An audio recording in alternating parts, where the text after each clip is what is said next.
Après avoir vu les factures de vente avec remise, où nous avons vu que donc au niveau de la remise, il n'est pas nécessaire de constater comptablement la ligne remise, puisqu'on on enregistre dans une remise normalement ce qu'on appelle le net commercial.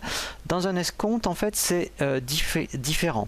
Puisqu'en fait l'escompte en fait c'est financier, donc là en fait on appelle ça un net ici financier, donc en fait il va falloir constater comptablement, donc là même si ça fait 1 euro, cet escompte. Donc en fait on va voir effectivement, alors on l'a vu au niveau des achats, hein, donc quand vous avez une facture d'achat où un fournisseur vous accorde un escompte, pour vous c'est un produit, donc en fait ici c'est l'inverse. Pourtant, c'est nous, ici, nous sommes la SARL Micro. Comme on accorde un escompte au client Forme Expert, donc là, même si ici, nous, on va le constater comme un produit, l'écran 17 pouces, l'escompte, quand on est sur une facture de vente, eh bien, en fait, quand vous accordez un escompte, pour vous, ça va être une charge. Nous allons voir comment, comptablement, on constate effectivement eh bien, l'escompte sur une facture de vente sur EBP Compta.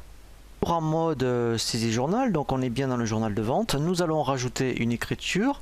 Dans un premier temps, eh bien, nous allons constater effectivement la vente de l'écran 17 pouces, donc pour ici au crédit 100 euros.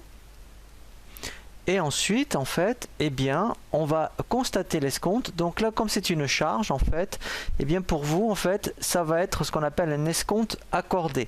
Donc, en fait, ça ne sera pas un compte 700, mais vous voyez, ça sera un compte 600, donc un 665, puisque pour vous, c'est une charge financière. Donc là, en fait, eh bien, on va saisir 1 euro. Et donc, en fait, après, eh bien, au niveau de la TVA, voilà, donc collecté.